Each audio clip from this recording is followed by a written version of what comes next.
अस्सलाम वालेकुम, मेरा नाम डॉक्टर उमराब शरीफ है। आज हम डिस्कस करेंगे मेल इनफर्टिलिटी के बारे में, जिसे हम मर्दाना कमज़ोरी भी कहते हैं। इसकी क्या डेफिनेशन है, क्या वजूहात हैं, क्या टेस्ट है और क्या ट्रीटमेंट और लाइफस्टाइल मॉडिफिकेशन है, जिसके साथ हम अपनी मर्दाना कमज़ोरी के मर्ज़ में लाहक हैं अपने आप को बेहतर और हेल्दी रिप्रोडक्टिव लाइफ इंजॉय कर सकें। A man who has a poor chance to impregnate her female partner, जिसमें एक बहुत इंपॉर्टेंट फैक्टर आ सकता है। फिर इन्वायरमेंटल फैक्टर्स आ सकते हैं, यानी कि ज़्यादा गर्म मौसम या ऐसे का वर्क एनवायरनमेंट जो है बहुत हॉट है, आप ईंटों के भट्टों में काम करते हैं स्टील कंपनीज में, या आप अपना लैपटॉप यूज़ करते हैं अपनी जेनिटल्स के ऊपर रख के, या मोबाइल को यूज़ करते हैं अपने जेनिटल्स के पॉकेट में रखते हैं, जो जेनिटल्स के बहुत टेस्टिस के, तो ये बहुत इंपॉर्टेंट है उसको प्रॉपर ट्रीट ना करवाना। इसके बाद इन्फेक्शंस बहुत इंपॉर्टेंट है, स्पेशली अगर देखा जाए जिन बंदों को या जिन बच्चों को कन पेड़े होता है, मम्स जिनको कहते हैं, वो अगर अपने आप को हाइड्रेट ना रखें, उसका प्रॉपर ट्रीटमेंट ना करवाएं, तो टेस्टिकल एनलार्जमेंट होना शुरू होता है, स्वेलिंग, इन्फ्लेमेशन, जिसे ओकाइटिस हम कहते हैं, उसकी वजह से इनफर्टिलिटी के होने के बहुत से चांसेस हैं।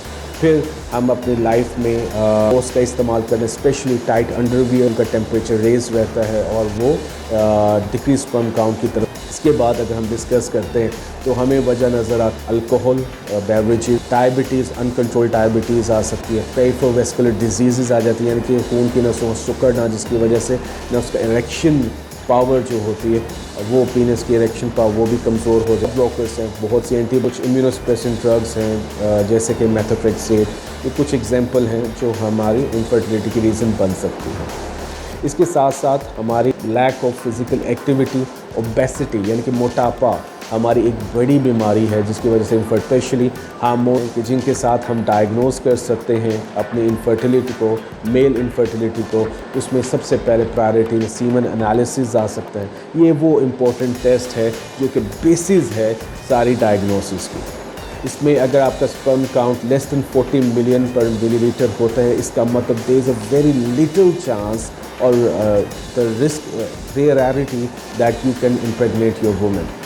सेकंड, मोटिलिटी, जिसकी वजह से स्पर्म मर जाते हैं अंदर। इसके साथ साथ हमारे कुछ हार्मोन टेस्ट आते हैं, जैसे कि testosterone level, LH FSH level, जो कि इम्पोर्टेंट है टू डायग्नोज वेदर कि स्पर्म काउंट इन हार्मोन्स की लैक की वजह से तो नहीं। फिर इसके साथ रेडियोलॉजिकल स्टडीज़ हैं जो कि रेट्रोग्रेड इजैकुलेशन को रूल आउट करते हैं, या कोई ऑब्स्ट्रक्शन जिसकी वजह से स्पर्म आ ही नहीं पा। हिस्ट्री के फैक्टर्स को इम्प्रूव करना होगा कि क्या अगर आपके सारे टेस्ट लेकिन आप इम्प्रेगनेट नहीं कर पा रहे। दूसरा फैक्टर, आपके टेस्टों में प्रॉब्लम है और आप इम्प्रेगनेट नहीं कर पा रहे। अगर आपके फैक्टर सारे ठीक हैं, you are not a smoker, you don't have an infection previous like mumps नहीं है, कोई आपको ओकाइटिस नहीं हुआ, कोई इन्फ्लेमेशन नहीं हुई, आप बहुत अच्छे environment, healthy food, healthy diet ले रहे हैं जो कि vitamin C, D and E और Q एंजाइम के साथ रिच है, आप फोलेट रेगुलरली ले रहे हैं, इसके बावजूद अगर आप इम्प्रेगनेट नहीं कर पा रहे, तो then there some physical problems between you and your partner that might be emotional. Second, might be you might be using some barriers like lubricants, especially including saliva and other spermicidal lubricants. Third, condoms. So you have to have these things ruled out कि क्या हमारे ये factors ruled out हैं। लेकिन जो patient जिनके टेस्टों में problem आई है, उनके ऑर्गेनिक डिजीज़ रूल आउट हुई है, या वो इन्फेक्शन है, या टेस्टिस आपके प्रॉपर स्पर्म पैदा नहीं कर पा रहे, या कोई ऑब्स्ट्रक्शन है प्रॉपर नहीं है, ऐसे पेशेंट के लिए लाजमी है कि वो अपनी हेल्दी लाइफस्टाइल अचीव करें, रेडियोलॉजिकल स्टडीज़ करवाए, ऑब्स्ट्रक्शन को रूल आउट करवाए। उसके लिए अगर उसे माइक्रो सर्जिकल प्रोसीजर्स करवाने, प्रेगनेट कर other things, there is no organic disease. It's some must be involved in psychological factor, the stress factor, the anxiety which may cause premature ejaculation. Second, healthy lifestyle, or the person must have a stamina.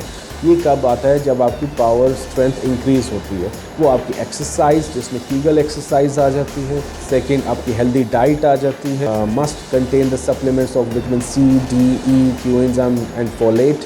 Third, avoidance परहेज़ करने ऐसे कपड़े जो tight हो, बल्कि कोशिश करें cotton के कपड़े पहने, कॉटन का अंडरवियर लूज़ हो, टाइट कपड़ों से अवॉइड करें।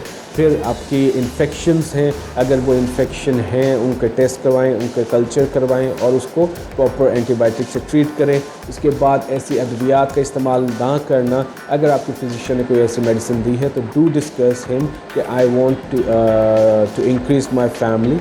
सो उसके लिए अगर मैं कोई ऐसी मेडिसिन ले रहा हूँ जैसे कि बीटा ब्लॉकर, मेथोट्रेक्सेट और कुछ एंटीबायोटिक्स या सिमिटिडीन जिनकी वजह से स्पर्म काउंट कम हो सकता है, तो please give an alternate option to those drugs ताकि मैं अपनी ज़िंदगी को आगे बढ़ा सकूँ। तो ये फैक्टर्स को बेहतर करने से हम ज़िंदगी को बेहतर कर सकते हैं। क्या हमारे पास कुछ ऐसे सप्लीमेंट्स हैं they can have a magical effect if we have a borderline decreased sperm count? Yes, of course. A physician have this. There are some supplements जिनको लेने से आप बहुत बेहतर हो सकते हैं, जिनको मैंने पहले बयान भी किया था कि डाइट पे इंक्रीज़ कर vitamin C, vitamin D, vitamin E and coenzyme Q10। तो these are supplements which will enhance your factor. और इसमें कभी कभार अगर हार्मोन्स कम हो तो आपको IV testosterone injection, testosterone gonadotropin just to make the hormone levels in just a normal pattern कि जहाँ पे आपको स्पर्म्स को आइडियल इन्वायरमेंट मिले, स्पर्म्स हेल्दी स्पर्म और मोटाइल स्पर्म पैदा करने के लिए। तो उम्मीद करता हूँ ये वीडियो आपके लिए बेनिफिशियल साबित होगी और ज़रूर इससे आप कुछ सीखेंगे। Thank you very much. Allah हाफ़िज़। अल्लाह नगहबान।